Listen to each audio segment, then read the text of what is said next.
Hello friends, क्या हाल है आपके। तो एक भाई का कल फ़ोन आया था मेरे पास। मेरे सब्सक्राइबर ही था वो।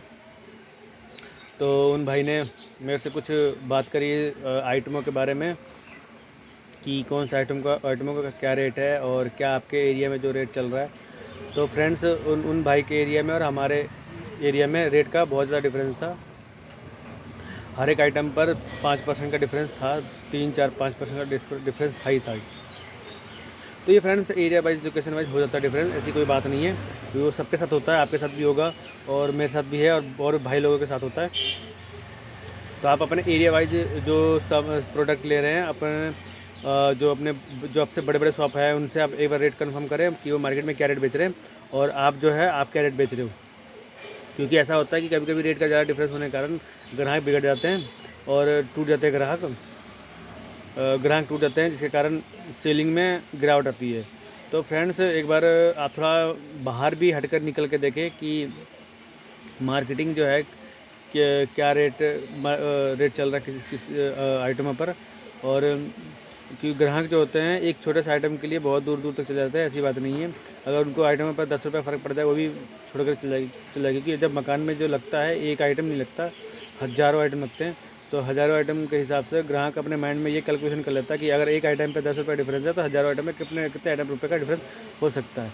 तो जिसके कारण उन्हें बहुत ज़्यादा डिफरेंस पाता है, तो वो कहीं दूर से ही जा करके इकट्ठा सामान उठा लाते हैं। तो फ्रेंड्स, ये सब रेट का जो कन्फ्यूज़न है उनको देख करके दूर करें और अपने बड़े जो मार्केट है वहाँ पे जाकर ट्राई करें कि वहाँ क्या रेट बिक रहा है और उसके अकॉर्डिंग ही रेट रखें। ज़्यादा मार्जिन के चक्कर में ना रहें, क्योंकि ज़्यादा मार्जिन के चक्कर में काम ख़राब ही होता है और जो बने हुए ग्राहक है वो भी टूट जाता है। और एक बार और ध्यान दें कि ग्राहक जो है उनसे जो कम से कम मार्जिन ये मत देखें कि इतने का पड़ रहा है हमें इतना चाहिए, ऐसा कुछ नहीं है। ग्राहक आपसे जितने जितने में आपसे संतुष्ट हो जाए उतने ही आइटम पे आप मार्जिन पे माल दे दें, कोई दिक्कत नहीं है। अगली बार वो आएगा फिर आपसे खुश होकर के वो फिर आपके पास वहीं आएगा। तो इससे कंटिन्यूटी बनी रहती है ग्राहक और दुकानदार के बीच में। तो अगर आप 2 रुपये कमा रहे हो ग्राहक से, तो आपको 2 रुपये एनी टाइम कमाने का अवसर देगा। और अगर आप 10 रुपये चक्कर में पड़ोगे तो 10 रुपये भी नहीं मिल पाएगा आपको, वो भी एक ही बार मिलेगा, दोबारा नहीं मिल पाएगा। तो फ्रेंड, अपने मार्केट में देखें क्या रेट चल रहा है क्या नहीं चल रहा है। तो फ्रेंड, ये सब मैं आपको बताने के लिए भाई से मेरी बात हुई थी, तो वहाँ पे बहुत सारे आइटम का रेट डिफरेंस पड़ रहा था। तो उन भाई से कॉन्टैक्ट में हूँ। अगर ऐसी और भी कोई समस्या होगी तो उसका मैं निपटारा करूँगा। अगर आपको आइटम वगैरह चाहिए होता है तो आप किसी बड़े शहर में जाकर के देख लें।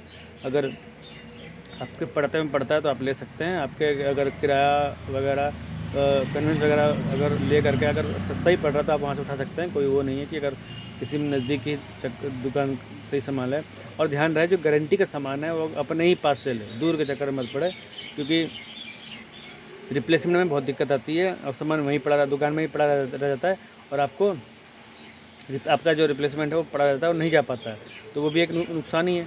तो आप नज़दीक जो कोई डीलर वगैरह है उनसे आप माल उठा लें और जो रिप्लेसमेंट वगैरह है वो तुरंत होता है। नहीं तो दूर से लेंगे, अब वहाँ आपसी आने जाने का दोबारा कौन इतना खर्चा करता है, नहीं कर पाता, वो नुकसान ही जाता है। और वो जो बचा कुचा माल अगर एक आध भी आइटम आपका रह गया घर दुकान पर शॉप पर तो नुकसान ही है, वो टोटली नुकसान है, उसमें कोई प्रॉफिट नहीं है। तो आप कोशिश करें कि आप नियर बाई गारंटी से जो सामान है नियर बाई से ही ले, और जो नॉन गारंटी आप कहीं से भी उठा सकते हैं, कोई दिक्कत नहीं है, क्योंकि गारंटी जो उसकी है ही नहीं तो कोई दिक्कत ही नहीं है।